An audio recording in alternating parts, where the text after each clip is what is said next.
Good morning, Twin Cities. Welcome to your Sunday and welcome to Reckoning with Real Estate, a radio show about the American dream and building a better real estate company.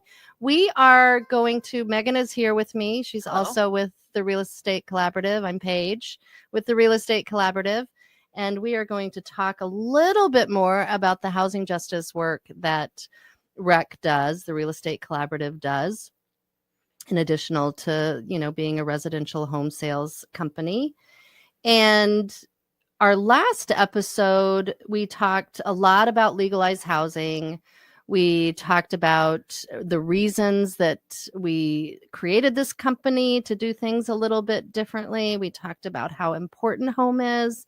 And we're going to continue that conversation. We're going to try to get to our 4 nonprofit housing partners that we work with who are doing amazing work throughout the Twin Cities. And we support their efforts financially, but also we show up at events and help in any way we can, as our clients do. A lot of our clients join us at these things. So we're going to get started and talk about, Megan, I'm going to let you lead it off. Yeah, well, congratulations to the 3 people who contacted us and received their 3 free Legalize Housing T-shirts.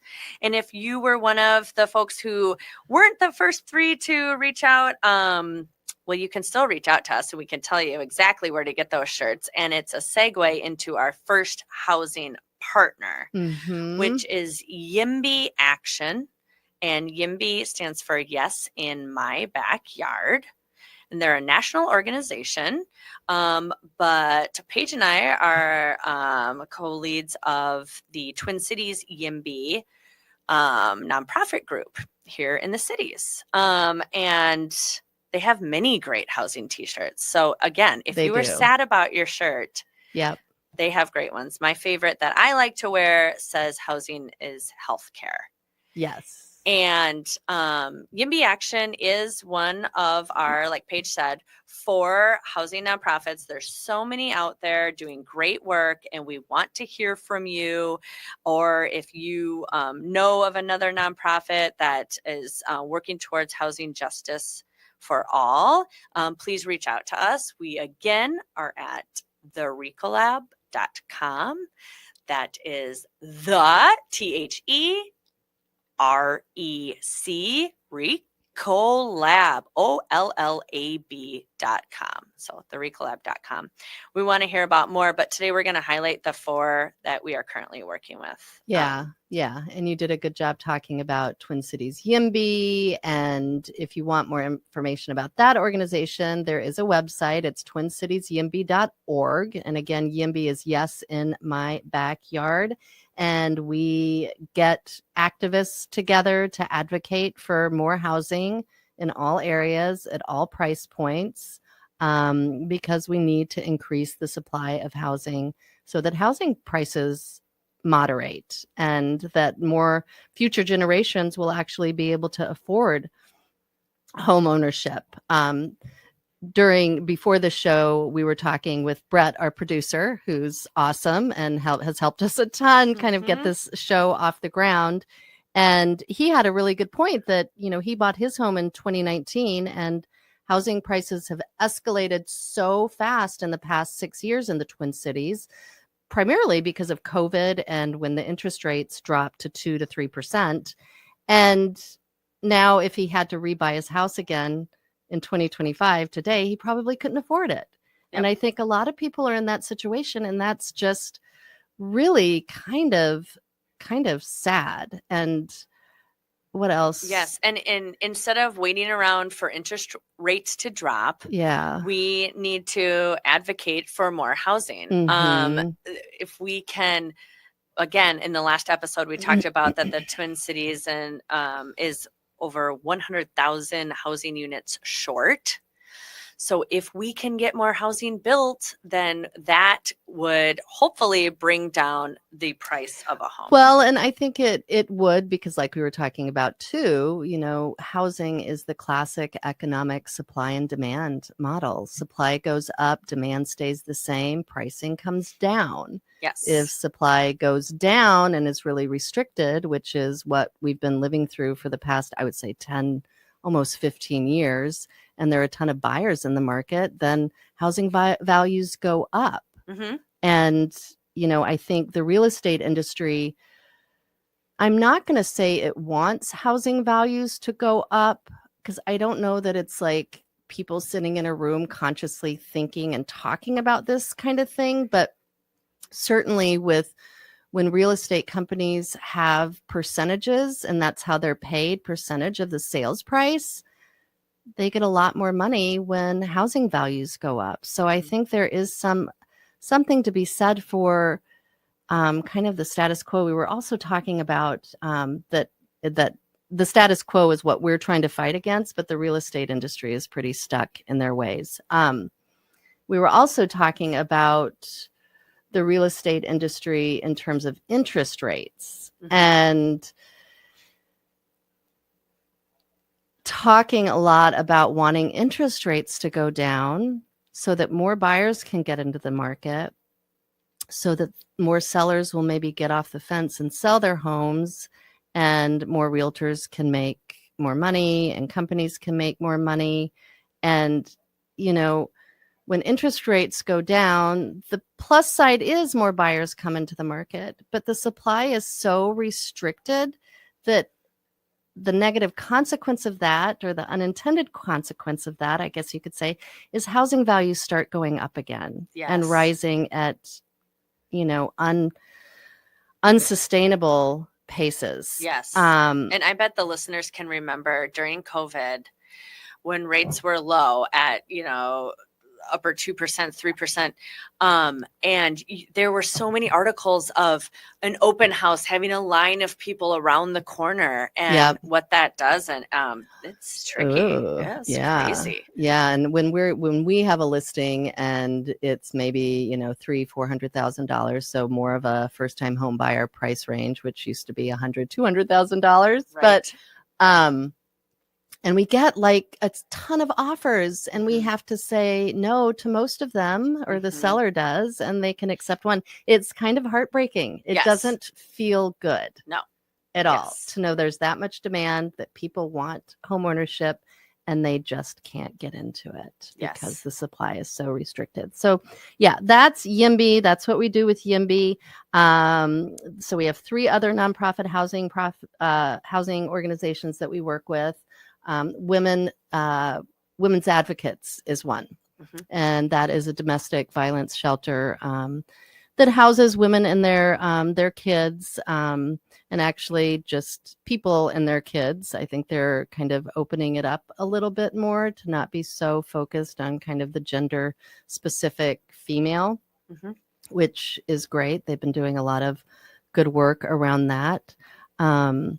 But yeah, they're located in St. Paul. They have like 2 new buildings that they bought a year or 2 ago that they are turning into more housing for women or people in their families. And it's so needed. They're always full, and it's a solution we need. And maybe if we had more housing to begin with, if people had their basic needs met, maybe we wouldn't need so much of these temporary and short-term shelters for people, which is heartbreaking and needed. And I'm glad that Women's Advocates is there and doing the work, and their staff is super motivated and great. And they do great work. Awesome. Yep. So they're our second nonprofit partner. The third is Rondo Community Land Trust. Yeah. So again, I mean, Paige and I live in St. Paul, so we love connecting with our community, and so but we also are familiar and have worked with, and clients have worked with community land trusts throughout the cities, like the Isles and everything like that. So do you want to talk a little bit about what a community land trust is for people that don't know? Sure. So a community land trust is a nonprofit that actually buys and owns the different homes that are available. And so because of that, well, they own the land. Yes. And because of that, as the clients are looking at a home that the community land trust owns, they are able to, the clients have to meet certain financial credentials to look and purchase this home. And it helps folks get into homes that probably otherwise they would not be able to afford in different locations and areas. The community land trust owns the land, and the homeowners own the home. But the cool thing is, for as long as, they want to live there, their families want to live there, when they go to sell that home, it is sold again at a less than market rate, so that it helps another person who otherwise might not have been able to get into a home in that area or of that size or whatever. Right. So it is, it's a limited equity model. Yep. And when you sell it, you get a certain percentage of the equity, and the rest of it goes back to the community land trust, which it's not for everybody, but it creates opportunities for people, like Megan said, who wouldn't otherwise be able to get into home ownership. Yes. It creates that possibility, and it creates permanent affordability over time, which of course our housing market, just the open housing market, does not create permanent affordability. It creates something opposite. And then the last one that we work with is Housing in Action. They are located in North Minneapolis. They just are about to celebrate their 30-year anniversary. They've been doing this for a really long time, and they are really focused on housing justice. They're active in legislative spaces, advocating for legislation that's going to create more housing. And they also build housing. They have rental properties. They have housing that they sell to folks, and they are just an awesome organization as well. Mm-hmm.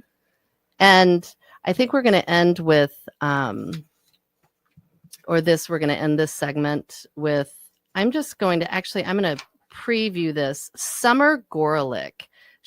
I found her on LinkedIn. She's not a realtor, but she works in the real estate space, and she wrote this article back in August, When the Path to Home Ownership Slips into the Upside Down. And it's beautifully written. It's very evocative and has lots of good statistics in it, but really paints the picture of the housing crisis that we're in right now. So we will pick this up on the other side. You are listening to Reckoning with Real Estate, and we'll be back in a few minutes.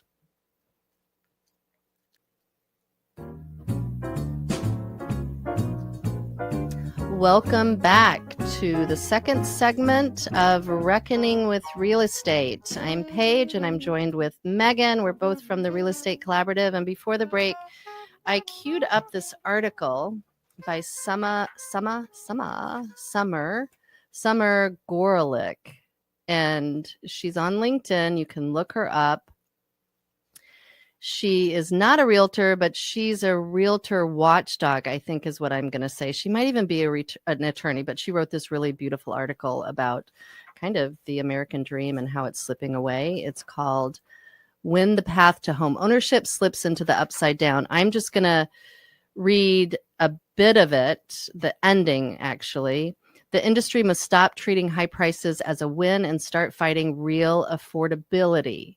And schools, associations, legislators, communities, and regulatory groups need to step up with earlier financial education. That's super true. The good news is we are not powerless. Change begins with voices, with discussion that sparks advocacy, with advocacy that grows into action. We need to do more than patch holes. We must reimagine the entire plot and rebuild the path to ownership for all. If we do, then generations to come won't be stranded in or strangled by the upside down. That's a Stranger Things reference. I didn't watch it. I don't Ooh. get it, but some of you will. A lot of you will probably. They may never know it at all. Instead, let them know only the light, build futures, creating wealth, and living on the right side of the dream, the American one.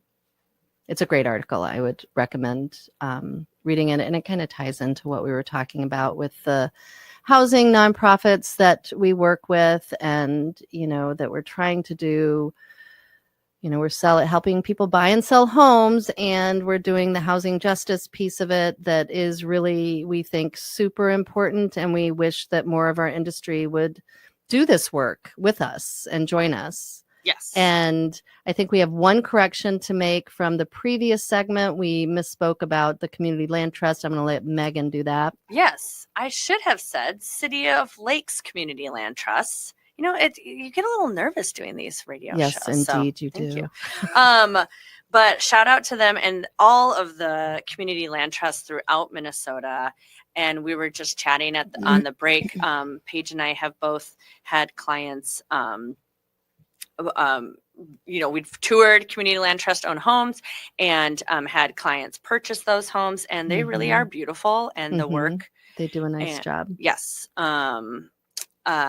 So anyway, that's when the other thing I wanted to mention is if there are any folks out there thinking about selling their home, you can sell your home to a community land trust. And we would encourage you to contact the community land trust in your area to see, what that would mean, because you would be opening your home up to an individual or family who might not otherwise be able to purchase a home in your neighborhood. Yes. And you do get less than market value usually. So there is some cost there, but I know there have been people who have made that decision. Like, we don't want to sell our house on the open market.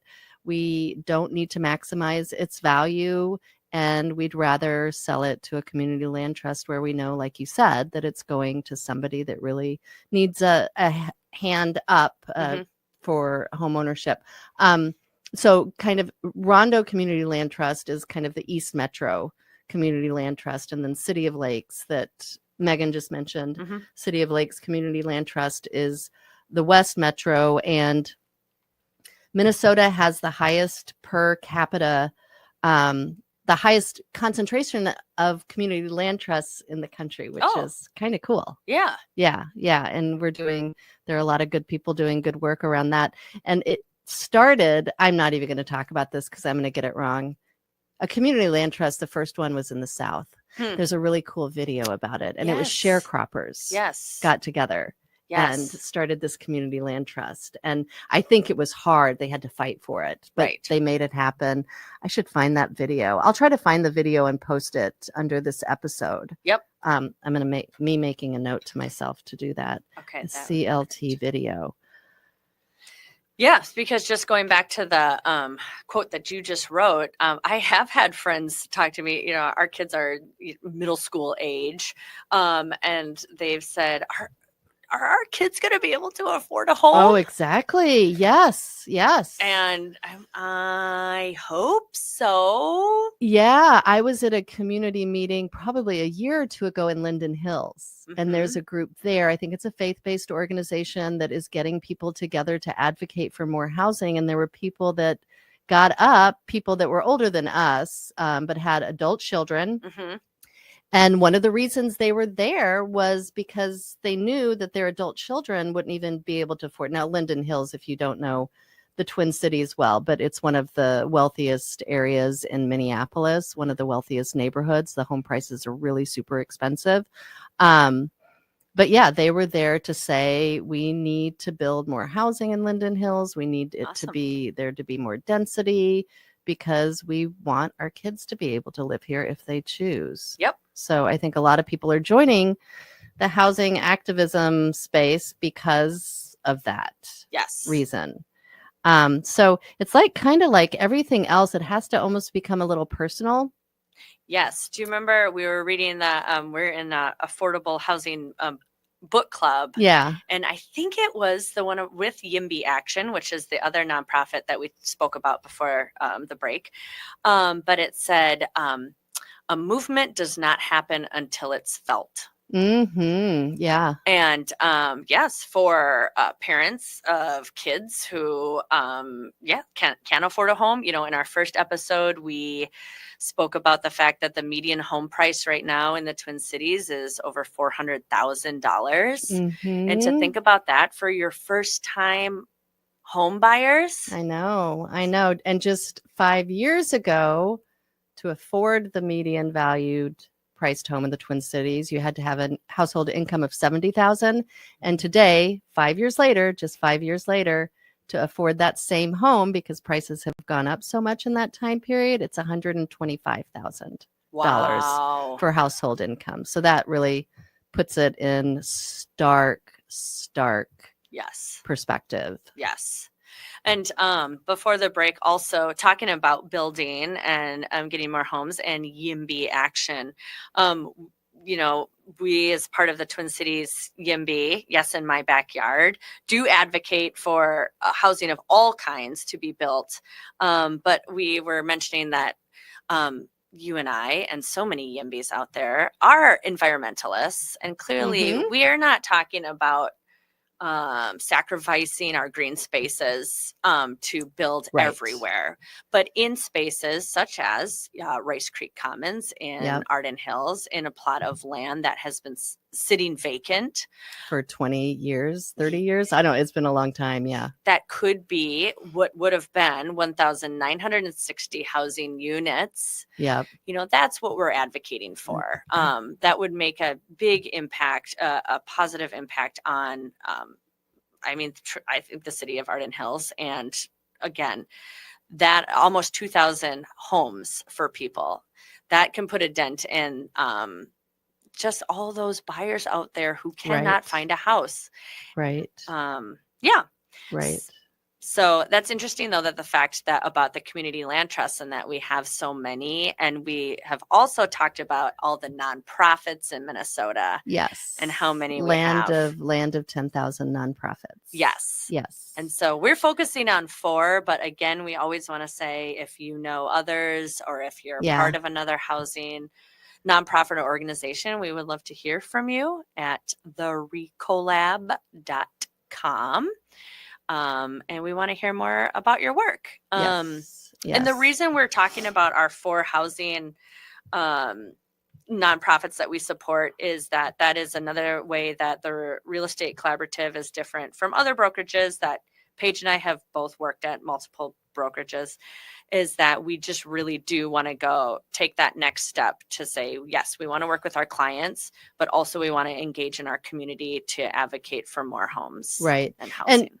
And just to tag on to that, so our main book of business obviously is residential real estate sales, and then the housing justice piece of it. And what, we never want our clients to feel like they have to talk to us about housing justice or and some people really ask a lot of questions and want to know about it, want to know about how they can get involved. And then other people want the information, but they don't necessarily want to dive deep on it, which is absolutely fine.